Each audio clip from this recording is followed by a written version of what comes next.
Movie की शुरुआत में हम देखते हैं कि शहर में नितिन श्रीवास्तव नाम के एक आदमी का मर्डर हो जाता है। नितिन श्रीवास्तव एक क्रिटिक्स थे जो न्यू रिलीज हुई मूवीज का रिव्यू करते थे। उसके बॉडी को देखकर ऐसा लगता है जैसे उसके बॉडी पर चाकू से बहुत सारे कट लगाए गए हैं। वहाँ इंस्पेक्टर अभिनव को दिखाया जाता है जो इस केस को लीड कर रहे होते हैं। वो लाश के माथे पर नोटिस करता है तो उसे एक अधूरा सा ट्रायंगल नजर आता है जो चाकू से कट लगाकर किया गया है और उसका मुंह एक प्लास्टिक से बंधा हुआ था। उस प्लास्टिक में एक यूनिक सा लोगो बना हुआ था। अब सीन चेंज होकर हमें डैनी को दिखाया जाता है। डैनी की एक फूलों की दुकान है जिसे वो अकेला ही चलाता है क्योंकि उसके मम्मी पापा की डेथ हो चुकी है। तभी उसकी दुकान पर नीला आती है। ये दोनों एक दूसरे को काफी पसंद करते हैं, इसलिए नीला रोज डैनी की दुकान पर फूल लेने आती है। नीला एक क्रिटिक्स कंपनी में काम करती है लेकिन वो रिव्यू नहीं बल्कि कंपनी के लिए आर्टिकल लिखती है। इधर इंस्पेक्टर को समझ आता है कि नितिन श्रीवास्तव के माथे पर जो अधूरा ट्रायंगल बना हुआ था वो एक स्टार का डिजाइन था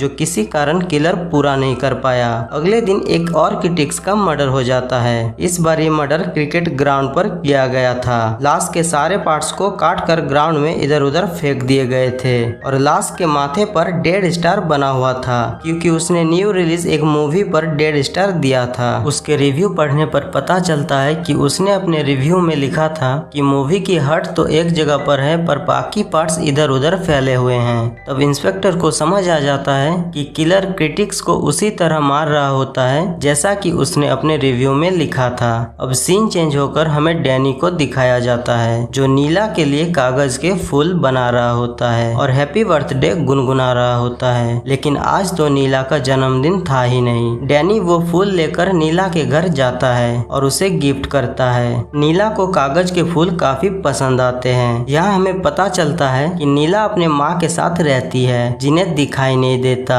और नीला के पिताजी की बचपन में ही डेथ हो चुकी है। नीला बातों ही बातों में डैनी को बताता है कि उसे बचपन से ही क्रिटिक्स बनने का शौक था लेकिन अभी क्रिटिक्स के साथ जो हो रहा है वो सही नहीं हो रहा। इसी बीच नीला को कंपनी का मैसेज आता है कि कल गुरुदत्त का जन्मदिन है और इसके बारे में किसी को याद ही नहीं रहा। अब कल के लिए नीला को गुरुदत्त पर आर्टिकल लिखना होगा, इसीलिए डैनी नीला को अपना काम करने को कहता है और वो वहाँ से चला जाता है। इधर कलिंगा नाम की एक मूवी थिएटर पर रिलीज होती है और सारे क्रिटिक्स इस मूवी पर अपनी अपनी रिव्यू देते हैं। पुलिस ऑफिसर सभी क्रिटिक्स के रिव्यू पर नजर रख रहे होते हैं क्योंकि इंस्पेक्टर को लगता है कि किलर खराब रिव्यू देने वालों को ही टारगेट करता है। अब हमें डैनी को दिखाया जाता है जो फूल लेकर एक अंधेरे कमरे में जाता है और एक कबर्ड खोलता है जिसके अंदर गुरुदत्त जी की एक तस्वीर होती है। डैनी उनके तस्वीर पर फूल चढ़ाकर उनके जन्मदिन को श्रद्धांजलि देते हैं। इसके बाद हम देखते हैं कि डैनी एक क्रिटिक्स को बांधकर रखा होता है और यहाँ पर हमें पता चलता है कि शहर में जो खून हुए हैं, जितने भी क्रिटिक्स का मर्डर हुआ है, उन सब का खून डैनी ने ही किया है। डैनी ही सीरियल किलर है। उस क्रिटिक्स ने मूवी पर गलत रिव्यू दिया था। मूवी खराब होने के बाद भी उसने मूवी को 4 स्टार दिया था यानी झूठा रिव्यू किया था, इसलिए डैनी उसे मार देता है। जिसके बाद हम डैनी को उसके घर में देखते हैं जो गुरुदत्त जी की आखिरी मूवी कागज के फूल को देखता है। डैनी गुरुदत्त जी का बहुत बड़ा फैन है। उसके पास इस मूवी की रिव्यूज की कटिंग भी होती है जिसे पढ़कर वो हंस रहा होता है क्योंकि क्रिटिक्स ने इतनी अच्छी मूवी के बारे में गलत रिव्यू देकर मूवी को फ्लॉप करवा दिया था। अगले दिन नीला डैनी के घर आता है तो नीला को उसके रूम में एक रील्स की प्लेट दिख जाती है। वो उसके बारे में पूछती है तो डैनी कहता है कि ये सरप्राइज है, मैं तुम्हें बाद में बताऊंगा। नीला के वहाँ से जाने के बाद वो खुद को थप्पड़ मार रहा होता है।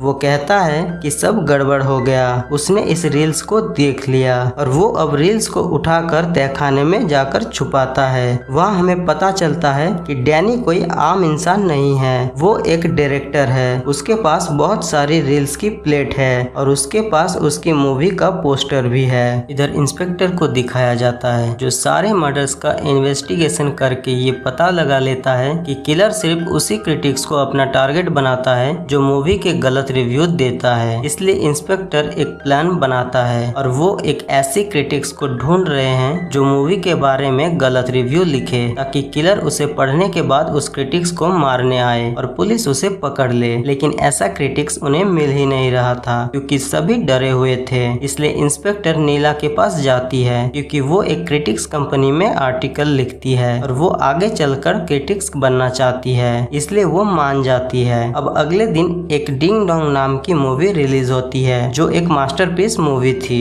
लेकिन नीला को इस मूवी के बारे में काफी बुरा लिखने को कहा जाता है। इंस्पेक्टर के कहने पर नीला अपने रिव्यू में ऐसा ही लिख देती है। जब ये मूवी डैनी देखता है तो उसे ये मूवी काफी एंटरटेनिंग लगा, जिसके बाद वो अपने घर आ जाता है और रिव्यूज को चेक करता है कि किस क्रिटिक्स ने क्या रिव्यू दिया है। सभी क्रिटिक्स ने अच्छे रिव्यू दिए थे। तभी उसे नीला की रिव्यू दिख जाती है जिसने इस मूवी की रिव्यू में काफी बुरा लिखी थी। ये देखने के बाद डैनी का दिल टूट जाता है क्योंकि अब नीला को मरना होगा, लेकिन नीला को मारना इतना आसान नहीं है क्योंकि इंस्पेक्टर अपने पूरे फोर्स के साथ नीला को प्रोटेक्ट कर रहे थे। इंस्पेक्टर नीला के माँ को सेफ्टी के लिए किसी दूसरे जगह पर शिफ्ट कर दिया और इंस्पेक्टर खुद नीला के साथ कमरे में मौजूद था। लेकिन थोड़ी ही देर के बाद डैनी उसके घर पर आ जाता है। नीला बहुत डरी हुई होती है, इसलिए नीला चाहती है कि डैनी उसके पास ही रुके। पहले तो इंस्पेक्टर नहीं मानते हैं पर बाद में वो मान जाते हैं और इंस्पेक्टर उन दोनों को रूम पर अकेला छोड़ देते हैं। तब मौका मिलते ही डैनी नीला के मुंह को उसी प्लास्टिक से बांध देता है जिस प्लास्टिक से वो यूनिक लोगो बना हुआ था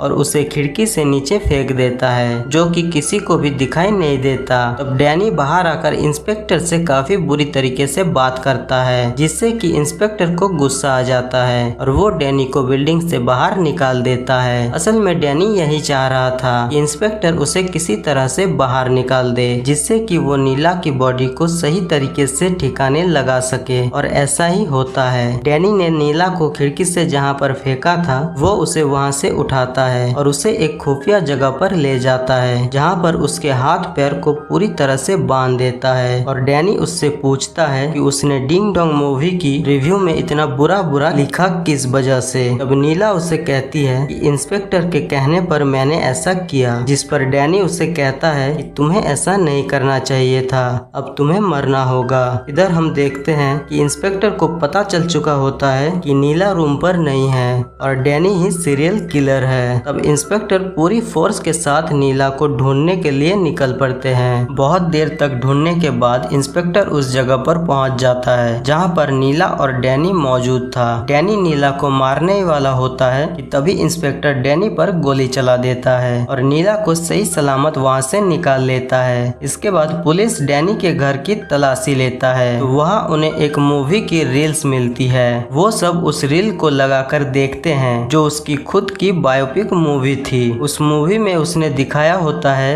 कि उसके पिता किस तरह से उसके माँ को हर रोज टॉर्चर किया करते थे और यही देखकर वो बड़ा होता है। एक दिन उसके पिता ने उसके प्यारी डॉगी को जान से मार दिया, जिसे देखने के बाद वो अपने पिता को एक कमरे में बंद कर देता है और अपने मरे हुए डॉगी को वादा करता है कि उसे तब तक नहीं दफनाएगा जब तक उसका बाप मर नहीं जाता। इसलिए डैनी उसके पिता को तब तक बाहर नहीं निकालता है जब तक वो भूख प्यास से मर नहीं जाता है। जब वो मर जाता है तब वो अपने डॉगी को गार्डन में दफनाता है, लेकिन क्रिटिक्स ने इस मूवी को पसंद नहीं किया और इससे काफी घटिया रिव्यू देकर मूवी को फ्लॉप करवा दिया और इसीलिए वो एक सीरियल किलर बन गया और इसी के साथ ये मूवी यहीं पर खत्म हो जाती है। तो दोस्तों, अगर आपको ये वीडियो पसंद आया तो वीडियो को लाइक कीजिए, चैनल पे नए तो चैनल को सब्सक्राइब कीजिए।